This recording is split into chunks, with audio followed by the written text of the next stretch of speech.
રાતે 9-10 વાગ્યાની આજુબાજુમાં નિખિલભાઈને ફોન આવેલો હતો કે ખૂટિયાને જડબું ભાંગી પડેલું છે.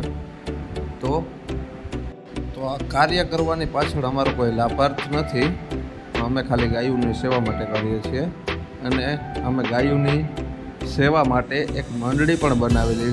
એમાં જે પણ પૈસા આવે છે ને એ અમે ગાયોના લાભાર્થ માટે જ વાપરીએ છીએ અને આમાં સપોર્ટ છે. સપોર્ટ વગર કોઈ કામ થાય નહીં. એટલે અમારા ગામના ભરતભાઈ સુંડાવદરા સરપંચ સાહેબનો સપોર્ટ છે. ભરતભાઈ સુંડાવદરા અમારા મંડળીના પ્રમુખ, એનો પણ સપોર્ટ છે. રાહુલભાઈનો સપોર્ટ છે. દિલીપભાઈનો સપોર્ટ છે. બીજા રાહુલભાઈ છે, એનો પણ સપોર્ટ છે. અને આવતા જતા દરેક વ્યક્તિ અમને સપોર્ટ કરે છે. તો અમે લોકો આને શ્રી રામ ગૌશાળા જુબેલી છે ત્યાં મોકલીએ છીએ તો કે આનો કંઈક ઈલાજ થાય અથવા ખાતો પીતો થાય.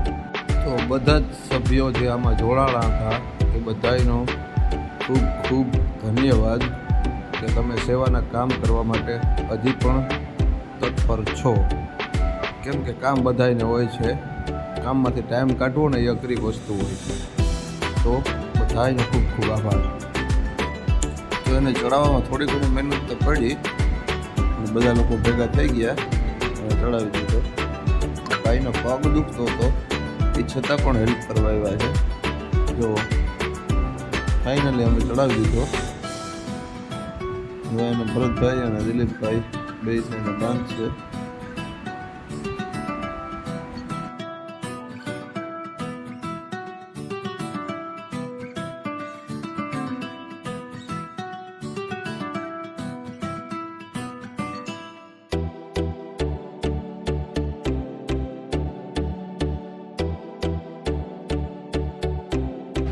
તો એ ખૂટિયો બંધાઈ ગયો છે સરખો, કારણ કે એને બાંધવો પડે એમ જ હતો. કારણ કે રિક્ષા ચાલુ થઈને ઠેકડો મારે તો હાથ પગ વગરનો થાય ખોટો.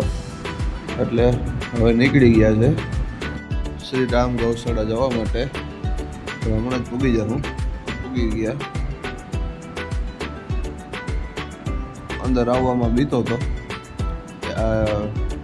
ક્યાં લઈ આવ્યા મને એમ.